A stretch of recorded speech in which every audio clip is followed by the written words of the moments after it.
¿En qué momento y cómo descubres la literatura? ¿Cómo lo recuerdas? Pues casi un poco igual, siguiendo la línea de la escritura, porque para mí siempre han estado unidas. De hecho, no puedo escribir si no estoy leyendo. Y casi no puedo leer si no hay también algo de escritura. Pero el recuerdo de la lectura me lleva necesariamente al colegio. Es más, incluso puedo poner el curso en sexto de EGB. Y recuerdo perfectamente cómo en mi colegio, que era un colegio humilde en el Pozo del Tío Raimundo, se inauguró una biblioteca. Y esa biblioteca era un armario en el que compraron la colección de los libros de Austral, que eran todos clásicos. Y lo recuerdo perfectamente cómo iba sacando un libro, leyéndome, devolviendo, cogiendo otro, etcétera, etcétera. ¿Recuerdas el primero? Pues creo que fue Crimen y Castigo. Y también recuerdo que cuando lo devolví no me había enterado de nada. Tengo ese recuerdo. Era premonitorio, crimen y Sí. castigo. ¿Qué sensaciones te produce ese descubrimiento? El descubrir la literatura, elogiar el libro y las cosas que salen de ahí dentro. Pues la verdad es que siempre me ha parecido realmente asombroso. Asombroso que con unos signos garabateados en un papel podamos llegar a experimentar, no ya a leer, sino a experimentar lo que experimentamos, visualizando en nuestras mentes lo que nos sugiere un cuentacuentos. Nos has dicho el primero, ¿recuerdas el hilo que va siguiendo en aquellas primeras lecturas? Sí, y inevitablemente pasa por Isaac Asimov. O sea, para mí el descubrimiento de su saga de la Fundación eh, fue increíble. Fue el flechazo definitivo que me dijo, eh, contar historias o leer historias te va a dar satisfacción el resto de tu vida. Y el primero de Asimov, el que te engancha, el anzuelo. Sí, sí, la misma fundación. O sea, además incluso el hecho de que él fuera capaz de juntar piezas que tenía sueltas y que acabaran formando un todo coherente, yo no me lo podía creer. Digo, o sea, hay que ser alguien muy especial para lograr esto. Pero el hecho, recuerdo las sensaciones de acabar determinados libros y que se saltaran las lágrimas diciendo, pero este tío me ha removido por completo. Y no dejaba de ser una historia de ciencia ficción. ¿Y le relees? ¿Sigues recordando Con aquellos sabores? frecuencia. Si hay algo que tengo por seguro es que en el momento en que leo una de sus historias, que ya no me sorprenden porque ya me sé todos los giros y aún así me sigue llegando. ¿Quién te va guiando en aquellas lecturas o te vas guiando tú solo? No, soy en ese sentido un alma libre que se mueve por ahí, que va culebreando y va al encuentro de los libros o dejándose encontrar por los libros. Me llama la atención lo que has comentado de la inauguración de la biblioteca en el Pozo del Tío Raimundo. Aquello fue una fiesta, No, no tanto por ti, sino por el barrio.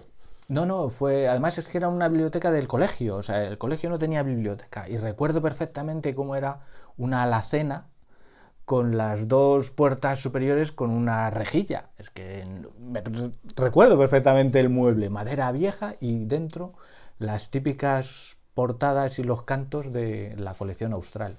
Los azules, los rosas, recuerdo perfectamente los amarillos de Antonio Machado, los rosas de Federico García Lorca, los grises de Crimen y Castigo. Los recuerdo perfectamente. Juan, ¿cuándo leías? ¿Dónde leías? ¿Cómo leías? En todo momento. La verdad es que si ahora soy introvertido de niño, yo creo que era el colmo. Y a pesar de haberme criado en la calle y de tener otros dos hermanos varones, recuerdo muchos momentos solo, escribiendo, leyendo, escuchando música. Además de la biblioteca del colegio, ya posteriormente, ¿has seguido siendo asiduo de bibliotecas o...? Sí, sí, de hecho incluso creo que conservo por ahí algunos carnés de bibliotecas y según he ido avanzando, la biblioteca del barrio siempre ha sido un lugar asiduo. En la adolescencia, superado ya o ya explorado por completo lo de Austral y hasta casi la universidad, ¿tu mapa de lecturas cómo le vas transitando? Pues ahí hay un cambio y ya no es tanto el libro, que siempre ha habido libros, pero ya sí que di un salto al tema del cómic. Y es verdad que mi hermano mayor se compraba los cómics, de hecho llegó a acumular una importante cantidad, y había muchos superhéroes, pero descubrimos por aquel entonces toda esta línea de ciencia ficción de los cómics 1984. Yo recuerdo que él compraba 1984 y yo iba acumulando la paga y mes a mes compraba la otra línea que era cómics, acabado en X. Y esas historias siempre me han llegado muchísimo. Claro, ahí se mezclaba tu gusto por la literatura y lo que nos contabas en otra de las entrevistas sobre las imágenes, ¿no? Las imágenes, porque también es verdad que igual que he leído mucho y he escrito mucho, he dibujado mucho. Y las tres cosas siempre van juntas. El dibujo, la ilustración, claro, cuando descubrí el cómic, y además cómics ya sofisticados, porque bueno, pasamos por Super López, con quien te morías de risa, Mortadelo y Filemón, pero luego lo más sofisticado, ¿no?, de este cómic, en cierto modo muy distópico, que ahora parece que está muy de moda, pero es por el cine, pero ya hace casi 30, bueno, que sin casi 30 años lo distópico estaba en el cómic. Juan Enrique llega a la universidad. En la universidad, ¿cómo eres como lector? No sé si ya la parte más profesional, por llamarlo de una forma, de la carrera que tú emprendes, te va marcando también el mapa. ¿Cómo gestionas tus lecturas en ese momento de llegar a la Claro, facultad? ahí ya me abre todo el mundo porque es verdad que yo elegí psicología y fue una elección. Y era una elección que ya tenía claro haciendo el bachillerato. Entonces, recuerdo perfectamente cómo estar en Somosaguas, en la Complutense, y ver aquella biblioteca tan enorme y llena de volúmenes, y ya por solo el placer de sacar aquellos libracos y meterte en ellos, fue todo un descubrimiento. Pero no eran libros relacionados directamente con la carrera de psicología. Sí, sí, O sea, era, eran... digamos, una lectura más profesionalizada. Exactamente. Ya ahí entré en el libro, en el ensayo técnico, no en el manual, porque leerse un manual por el placer de leérselo, eso es algo que hago ahora. Pero entonces no, sí que seleccionaba un poco. Pero es verdad que entonces ya se incluyó toda esta temática en el volumen de lecciones, ¿no? Y la parte no profesional, la parte más de evasión, en ese mismo periodo, ¿por dónde va el lector Juan Enrique? Ahí igual, sigo siendo ecléctico, pero sí que puedo mencionar una guía que a mí siempre me ha marcado, lo he considerado como un profesor, y ha sido todo lo relacionado con Octavio Paz. Octavio Paz son de esas personas que hubiera querido que fueran mi padre, porque lo vivo como tal a la hora de pensar en términos literarios. Y de hecho incluso tengo algún poemario que es conversaciones con Octavio, ¿no? Como lo que él escribía me sugería una respuesta. Y eso ha ido generando un diálogo con alguien que pervive en sus escritos. Hay un momento determinado en el que pasas al otro lado, ya estás escribiendo y publicando. ¿Cómo lees en ese momento en relación a cómo leías antes? ¿Cómo se lee cuando uno ya escribe y publica a cuando uno lee por evasión? Pues hay una doble vertiente, efectivamente. Por un lado, el hecho de querer leer mucho, y cuanto más variado, mejor. Y eso he seguido manteniéndolo. Pero al mismo tiempo soy consciente de haber perdido intensidad emocional en la lectura porque no puedo evitar leer fijándome en cómo ha sido escrito. Y eso hace que me tenga que alejar de la historia, de lo que me están contando. Y sé que me pierdo algo, pero ya no puedo evitarlo. O sea, es imposible separarme del que estoy leyendo por cómo fue escrito. Claro, y siempre desde este otro lado, ahora cómo haces tus mapas de lectura, ahora que publicas, que escribes, qué buscas y por qué lo buscas. Pues no sé si al final va a sonar pedante o no, pero intento que sea algo de calidad. Hay tanta oferta ahora mismo, hay tantos libros para leer y tenemos tan poco tiempo que me tiene que conquistar, no rápidamente, porque le doy cierto crédito, ¿no? Pero soy muy taxativo. Me da igual lo que hayan dicho de ese libro, de ese autor. Si no me gusta, lo relego y es difícil que vuelva a él. Me ha ocurrido un par de veces, pero no es muy frecuente. Para escribir hay que atiborrarse de lectura. Sí, yo por lo menos en mi caso es así.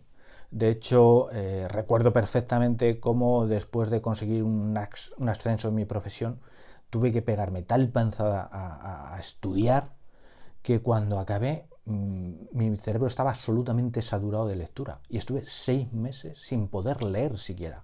En 6 meses no escribí ni una línea, pero recuerdo perfectamente el día en que dije tengo ganas de leer y enseguida me entraron ganas de escribir.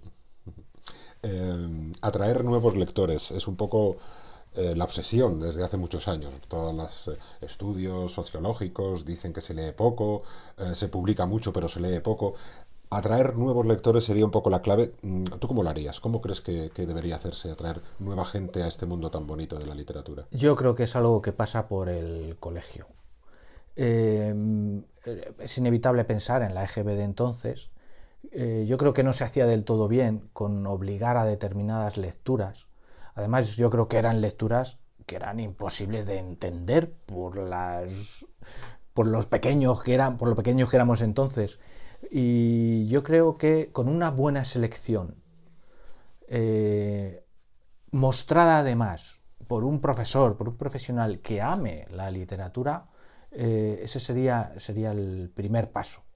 Porque yo creo que descubrir la lectura mucho después me produce cierta tristeza, ¿no? Decir, pues esto, fíjate lo que te has perdido durante toda tu vida, ¿no? Yo creo que pasa por el colegio. Y por atornillar un poco más, si esos nuevos lectores con este planteamiento en el que yo coincido, pero no terminan de venir y hubiera que ir a por ellos, ¿a dónde hay que ir a por ellos y cómo hay que ir a por ellos? Yo creo que en ese sentido lo que mejor funciona son las nuevas tecnologías.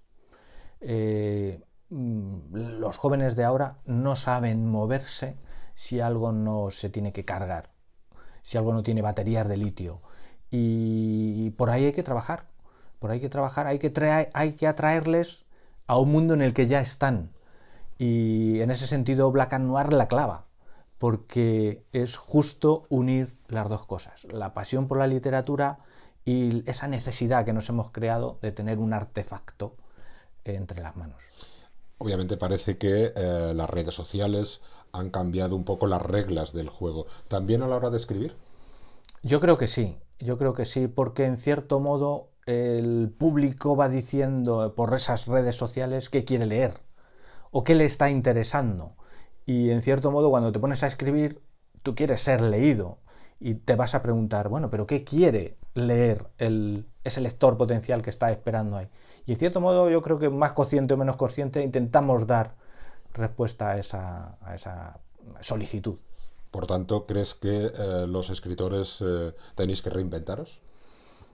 Hay que adaptarse, no sé si es reinventarse, pero desde luego adaptarse sí. Pero yo creo que es inevitable. Si nos trasladamos a cualquier momento histórico, los escritores escriben sobre y en la época en la que les toca vivir, con todo lo que ello conlleva, porque íbamos a ser diferentes.